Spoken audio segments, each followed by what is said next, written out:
Hello everyone, this is Andrew. Welcome to Keen on America. On July 4th, 2026, America will be 250 years old. An anniversary that will, no doubt, be greeted with a mixture of celebration, contemplation, and resignation. In Keen on America, we talk to prominent US citizens not just about their country's past and present, but also about its future. What, I ask my American guests, will be the 21st century fate of their now venerable republic? Hello everybody, welcome back. Today we are in Los Angeles with one of America's leading political writers and journalists, Sasha Issenberg. And as always on Keen on America, I began by asking Sasha where and when he was born. My name is Sasha Issenberg. I was born in Boston, Massachusetts in 1980. Do you think of yourself, Sasha, as an American? I do. Why? It's my citizenship. It's the only one I've got. But surely more than that. I mean, I've been shaped by living in the United States for most of my life, and it's not my only identity, but it's one that's pretty central to who I am and how I've become the person I am today.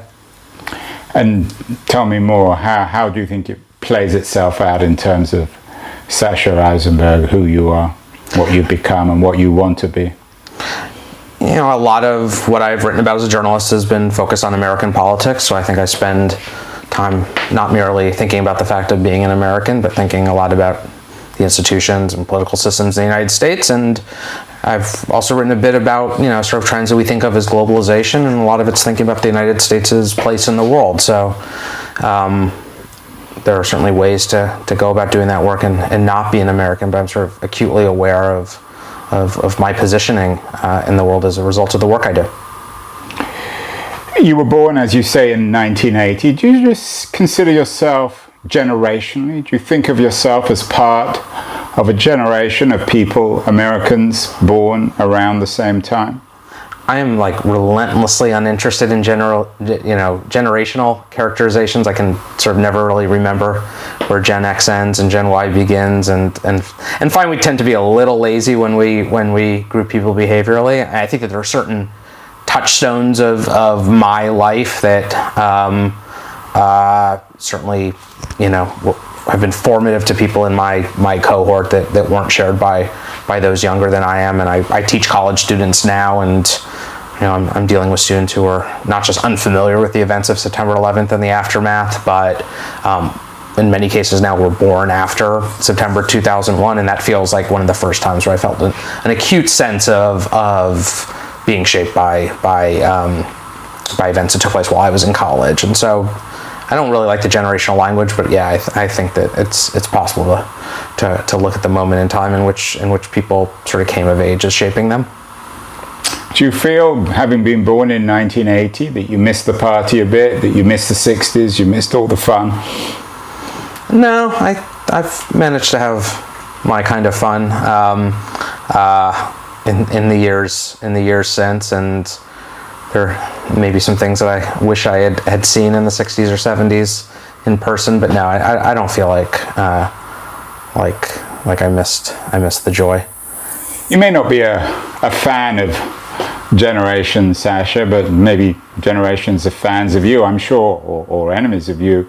You probably have boomer parents, boomer employers, boomer teachers. Is the influence of the boomers in America, is it as great as some people believe? I don't feel that way, to be honest. I've always probably associated with people older than me. I was the kid in high school who spent more time hanging out in the history department office with the teachers than necessarily in the parking lot smoking cigarettes with my fellow students. So I may not have the best view of this, but I haven't felt a sense of tension with the generation that's older than me. I do, I think the sort of some of the millennial stereotypes are oversold, but I do see differences with the generation that's behind me, or generations that are behind me. You've written considerably about politics, American politics in particular. You've written books about it. Do you remember your first sense of politics when you began to understand that you were an American citizen and that America was a democracy? I've been told that I wanted to be Walter Mondale for Halloween when I was 4 years old, which there's no photographic evidence of that, but pretty scary. Kind of rings true. I do remember that election. I was 4 years old. I come from sort of predictably liberal New York Jewish family, and my mother, who is a professor who's taught feminist theory and the like, was, I think that Geraldine Ferraro being named as the first woman on a national ticket that year was a news story that broke through to me as a 4-year-old, and the excitement around that. So that was certainly the first moment that I had some sense of, maybe not the full weight of what democracy means, or the American sense of democracy, but certainly the kind of spectacle and pageantry of presidential campaigns, and so that's been something that stuck. Sort of a set of curiosities were probably developed starting then. You came of age, and certainly you were a teenager in the 1990s. More and more people seem to be arguing that many of the roots, the origins of what's happening in America in the 2020 can be traced back to the 90s. Is there any truth to that? How interesting politically and culturally do you think the 90s were? I think that there are a lot of sort of persuasive accounts of origins of the sort of populist movement we're seeing now in MAGA, stretching back to the Perot and Pat Buchanan candidacies in 1992, for example.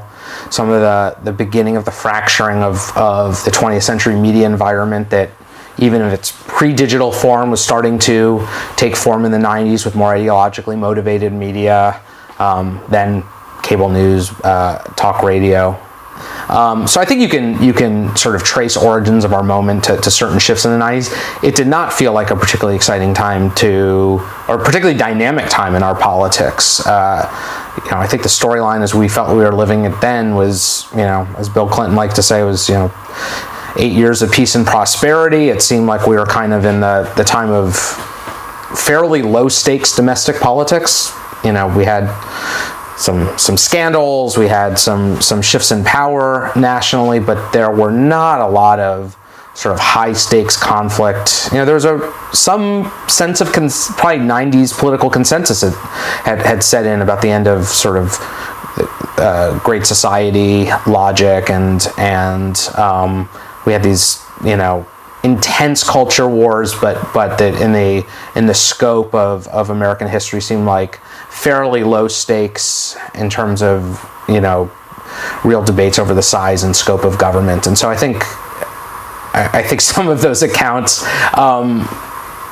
don't necessarily evoke nostalgia in people who live through them, because they're sort of surfacing things that happened below the surface of political attention at the time. What about the style of politics? A lot of people think of Newt Gingrich as orchestrating, maybe not quite inventing, but certainly pioneering a certain pugnacious or a uber pugnacious style of politics that has now dominated certainly the Republican Party and some sides of the Democratic Party. I think that's right. I think Gingrich himself has sort of survived through the Bush and into the Trump era, but I think that some of the things that defined Gingrich's personality in the 90s, yes, he was adversarial and he was sort of name-calling, and he played to the cameras in a way that previous legislative leaders hadn't. But he was also a substantive policy-oriented politician in a way that really is different than certainly Trump was, or Trump is, and in some respects from how Bush presented himself in 2000. I think that some of the most persuasive arguments about Gingrich's influence are tied to how he understood some changes in the media environment and the campaign finance landscape that started in the late 70s and early 80s.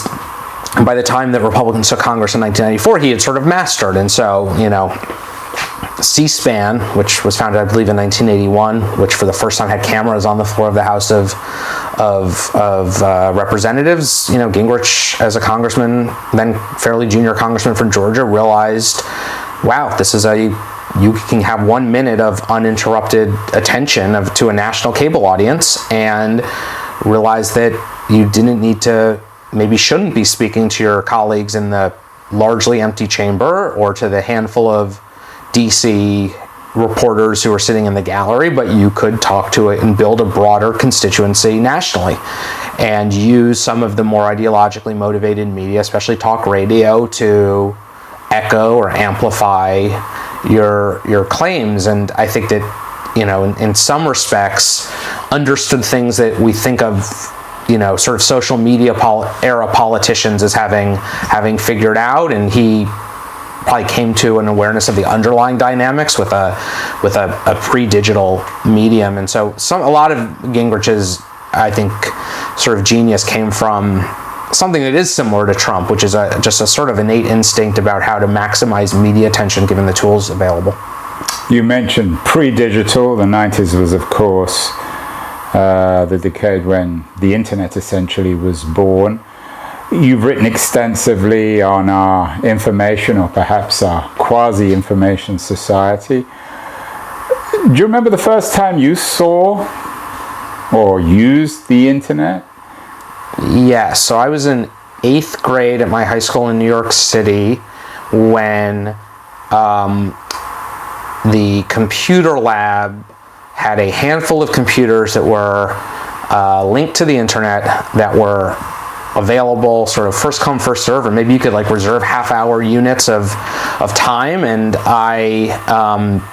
there were a handful of nerdy high school kids who would go up and spend time in the computer lab, and most of them were interested in coding and programming and computer stuff, which has never been of any interest to me. I've never been intrinsically interested in the technology, but I've always been a bit of an information hound. Even as a kid, I loved watching the news and trying to decipher the newspaper and magazines, and the idea of just a whole world of information opening up to me was really appealing. And I started spending a fair bit of time in that computer lab reading websites, some news sources and political stuff, but also reading music sites dedicated to bands I like, to see set lists of concerts that they played around the world last night, and stuff like that, and signed up for newsletter mailing lists, I guess we called them at the time. I had an email address that had 2 underscores and 6 periods in it. It was the most sort of kludgy long email address you could imagine, but it was 1994, which I think it all told was pretty early, and set me up at the time as somebody who just sort of assumed that there was a world of information out there that you could access. The 90s, of course, was a decade of significant political violence, the Oklahoma bombing, lots of standoffs between the FBI and right-wing militias.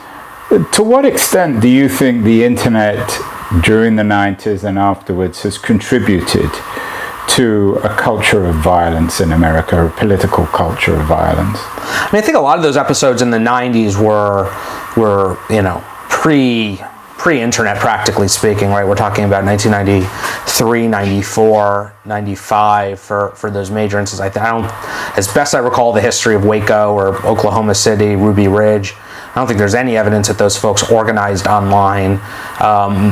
There's a lot of press coverage of the Michigan militia.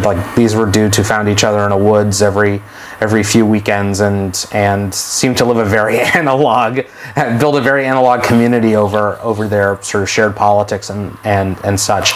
What I think has happened is that the barriers to entry at that point for participating in any sort of political movement, frankly, let alone a sort of extreme marginalized one that was kind of beyond the bounds of normal political organization, it was really tough for for Timothy McVeigh and Terry Nichols to find each other and befriend one another over their sort of like-minded views of government overreach, and then figure out how to plan an attack. And I think those communities of sort of common political self-interest, all sorts of social movements have found it much easier to organize now. And so, I think that's one thing where we do see the power of online communities to bring together like-minded people across distance. And then I think the other big contributor is that the language and attitude and posture of online communication is often just fundamentally violent in a way that probably is sort of either softening Americans to being more accepting of the idea that violence is part of politics. There was all this talk in the 90s about video games and rap lyrics, and whether, those would become sort of drivers of offline behavior.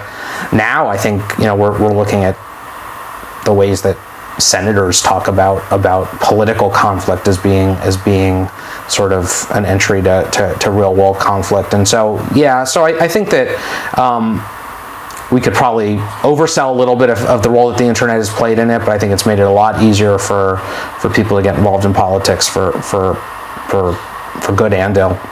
It's taken for granted, Sasha, that America is more divided politically in 2024 than it was, say, in 1994 or 2004.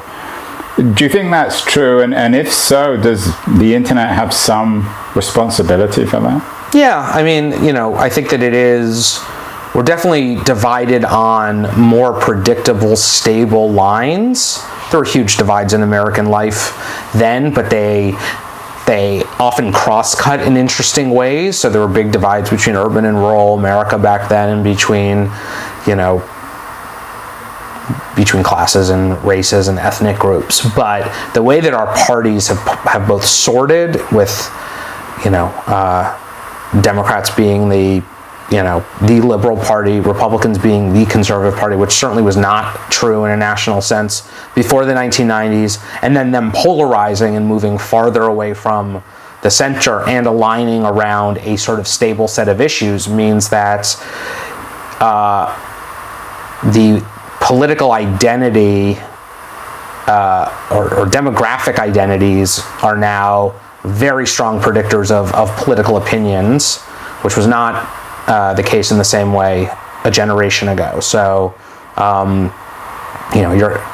you can get pretty close to understanding, guessing somebody's political attitudes just by knowing which county they live in and what their education level is and what their race is and their age.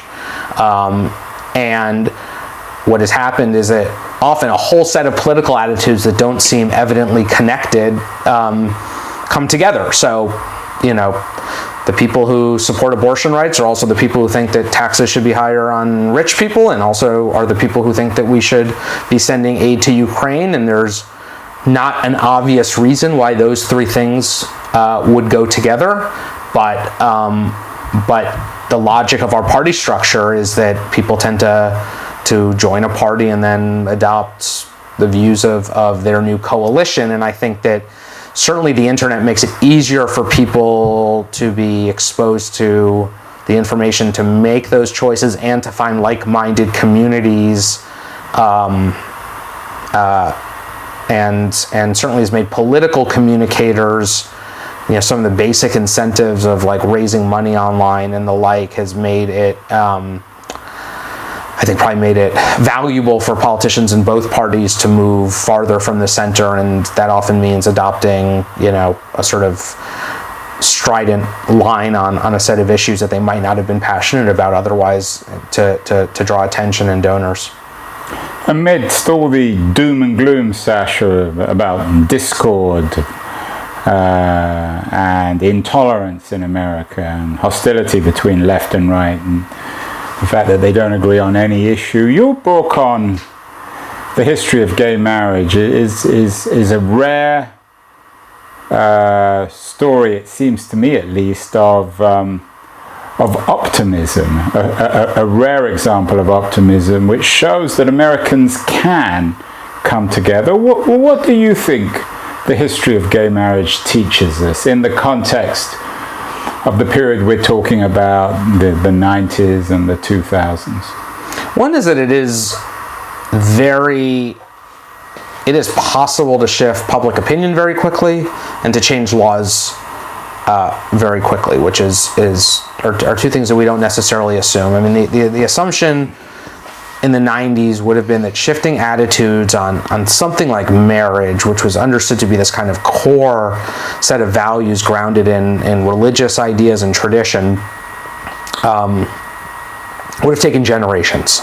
And what I think in retrospect we see is that people were at the time limited by their imagination about what marriage could be by history and precedent, but not necessarily really morally limited in terms of what they would accept. And in that case, the crucial moment was this period, this moment in May 2004, exactly 20 years ago this spring, when same-sex couples began to marry in Massachusetts. And what had been this sort of unimaginable idea that two men or two women could start a family on the same terms as a man and a woman became real, and Americans got to see it. And one, the sort of dire predictions of opponents were shown to be hollow, not just exaggerated, but these really apocalyptic claims of what would happen if the end of civilization, Pandora's box that'll destroy the American family, stuff like that were falsified. It's not often that you get such a clear ability to sort of, from the perspective of gay rights activists, show that your opponent's arguments are false. A lot of political claims are sort of made and you can't, but we've looked back starting a few years later, and the couples in Massachusetts were creating kids who social scientists found were as well adjusted. They were not divorcing at higher rates. There was no effect on Massachusetts economy or, education attainment, anything like that. And so part of the story, I think, is that Americans proved open-minded enough to see this thing in practice and realize that it was not as big a disruption as they had been told it was going to be. And I think part of that is the underlying conservatism of the demand, which is that yes, in some ways it was a radical departure, and in many ways it was a radical departure from the status quo of what a married couple would look like, but it was a reaffirmation of the sort of centrality of marriage in American life. And I think that once both same-sex marriage became seen by Americans as this fundamentally conservative desire on the part of people who had been outcasts in American life for decades, that they were demanding, and this is happening concurrent to the campaign to be part of the military, that fundamentally this was about wanting to accept some of the responsibilities and obligations of fundamentally conservative obligations of public life and citizenship. It became really hard for people to campaign against that. And so there's an openness to persuasion. There's also an ability, some good luck, some miscalculations by same-sex marriage opponents, but that and I guess to some extent we see this with the abortion decision going in the other direction 3 years ago, that things are not fated, that it is hard to change some legal precedents, but it is also quite possible to put things on the agenda and move them quickly under the right circumstances. And so, it's, one could see it as evidence of, in some respects, a sort of a young country that is still open to dynamic change. Not so young. It's going to be 250. It's going to be celebrating its 250th anniversary, 2026. We'll come to that in a second to finish the conversation. But does the history of same-sex marriage, does it suggest there are possibilities that America could come together on issues profoundly, historically divisive issues like abortion and gun rights? It does. I mean, one of the things that was notable to me as I thought about what made, this 25-year period from when gay marriage goes from being unimaginable, not a live political issue, to settled as the law of the land is so much shorter than any of the other mass social movements that we might compare it to. The quest for women's equality and suffrage, the end of Jim Crow and desegregation. These took 75, 100 years, depending on how you count them. And one thing that made the marriage equality quest different is that the majority did not have to give up anything to accede to the demands of the minority. Men had to give up political power, property rights, to allow women full citizenship. Whites had to give up, segregated schools and communities and businesses that they were attached to accept desegregation. And the fact is that no straight couple had to give up anything to allow gay couples to marry. I like to play with the thought experiment of, what would happen if there were only 10,000 marriage licenses in California and every straight couple had to think twice about whether it might slow down their sister or colleague from being able to get married when they wanted if we decided to give some of those to gays and lesbians. I suspect that the coalitions might be a little different. There might be some open-minded straight parents who wouldn't want their nice straight daughters to have to wait in line. And then that plays out in the immigration debate and the strange and if you alliances. And if you look at the social conflicts that are more intractable, immigration is at its core. It looks like it's a battle over identity and cultural values, but really we're talking about a scarce labor market and public goods that are being fought over. You can look at the trans debate and yes, it's a debate about identity and acceptance, but also it is about these defined spaces like women's only schools or single sex bathrooms or locker rooms and a sense of ownership over those. Gun rights fundamentally would be about some people giving up something, actually their guns or their ability to acquire guns. And I think that just becomes much harder to what we saw in the marriage debate pretty quickly was you had this strong opposition that was tethered to the idea that this is an unimaginable rupture from the past. And once we got to the point where it was no longer unimaginable and the rupture had been made, it was hard to hold that coalition together because there weren't actually that many people who had a strong stake in keeping gays and lesbians out of marriage. Most of these other issues, the coalition, what we think of as a conservative side, pushing against a social movement that wants to liberalize, there's a core part of that coalition, whether it's gun owners, whether it's people who work in certain sectors who are afraid they'll lose their jobs or the community of their character of their community will change. They become very vested stakeholders in the status quo. And so I think that it's worth, as I think we're inclined to want to think, gay marriage, trans rights, they're sibling issues because they both deal with, sexual minorities, LGBTQ populations. But I think that the nature of them as political causes is different because the demand really makes it a lot easier for people to change their views on and abandon their opposition to same-sex marriage than it would on something like trans acceptance. Sasha, previous guest on Keen on America,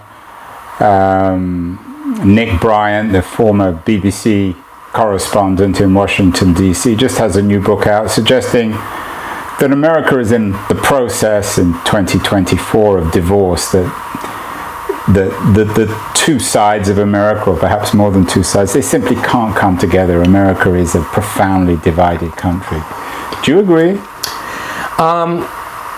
I think we are a profoundly divided country. I think it is easier to see a path where the divisions become more significant and pronounced than one in which the sides grow closer together.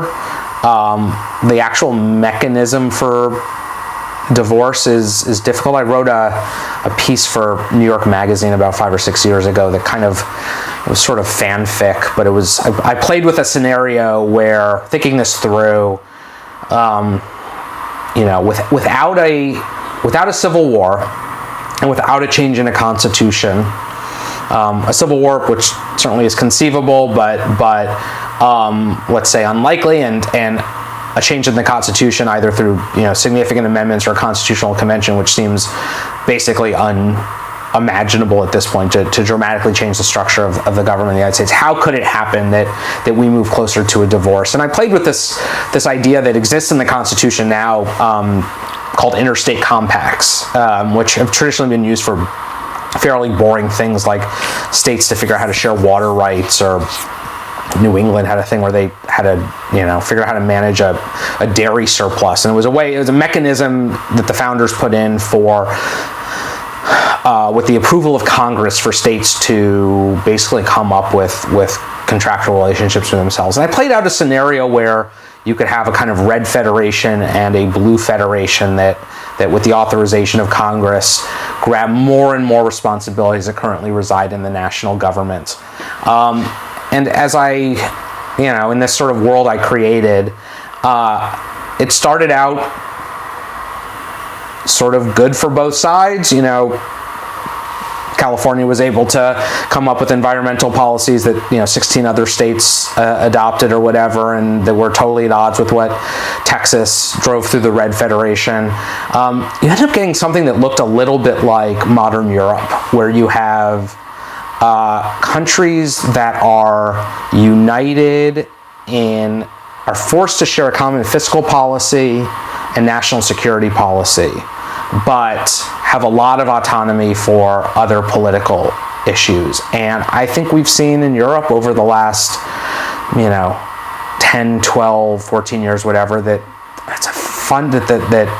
it's probably a fundamentally untenable situation to have this sort of partial federalism. I have trouble imagining a situation where the country breaks up and you have different currencies and different armies and different diplomatic, policies and different provisions of social security from state to state. But it's also really hard to maintain a country that has one of each of those things, but gives its states a whole lot of leeway to handle taxation and handle trade and handle, some of the other issues that seem to divide us. And so I'm skeptical that there is a kind of healthy way to engineer the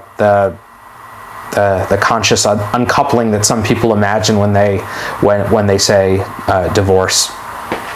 Finally, Sasha, two questions. In 2026, as I noted earlier, America will be 250 years old, so maybe it's not quite as young a country as it like to think it is, like so many older Americans. Will you be celebrating?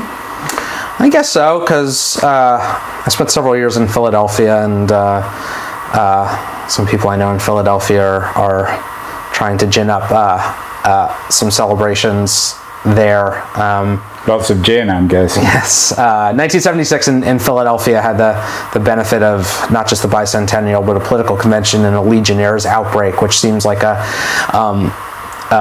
pretty fascinating trio to experience at once. So to the extent I might be celebrating would be because somebody I know in Philadelphia convinces me that it's a place to be. But should Americans be feeling good about themselves? They've survived 250 years.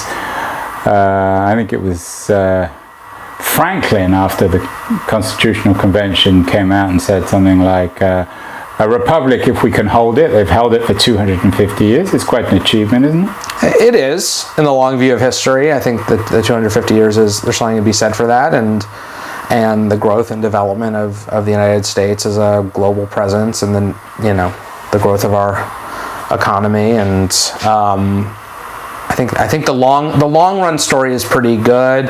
I think the short term prognosis is scary, might be pushing it, but it feels like the the trajectory at the moment is not encouraging, and we've been through periods like this before in our history, and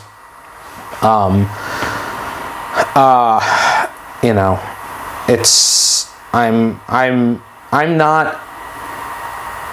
not especially optimistic for the next few years in the United States, but I think we have seen enough periods in American history where we've gone through this rut. It seems like we take a few steps back away from our sort of national values and ambitions, and then with time that becomes righted, and some of that is from the dynamism of the United States, but there are aspects of our politics and government that have, I think, become sort of sclerotic and less receptive to change. I mentioned constitutional amendments. We've, at some crucial moments in our history, have used changes to our Constitution to dramatically reimagine what the United States is, especially, during Reconstruction after the Civil War. It's really difficult to imagine any substantive change to the Constitution now, just given the way that Congress and the legislatures in states are divided. And I think without the ability to fundamentally rethink how our system of government works, we may have trouble kind of adjusting to the new realities of the 21st century the way that we have when we face past crises. Very briefly, the last perhaps really bad decade was the 1970s, just before you were born. Name a couple of things that you think realistically can be accomplished in the next 50 years of American history, between 2026 and 2076, when your daughter will be herself probably older than I am today. Yeah, maybe a grandmother. Seems hard to imagine, but I'm going to punt a little bit and just say that one of the experiences of writing about the same-sex marriage book taught me how much the agenda can change, right? So my narrative starts in 1990, and nobody was talking about equal marriage rights for same-sex couples as a political possibility. It became one in 25 years, and also for a time became the sort of dominant cultural issue in American politics. And I suspect that that's an illustration of the ways in which the things that'll be on our, I think we'll probably experience some pretty dramatic changes in cultural mores. I think our economy will change dramatically in part because of events in other economies around the world and because of technology and the shape of our workforce. But I have to imagine that many of the causes that transform our politics over the next 50 years will be things that we don't even have the language for today.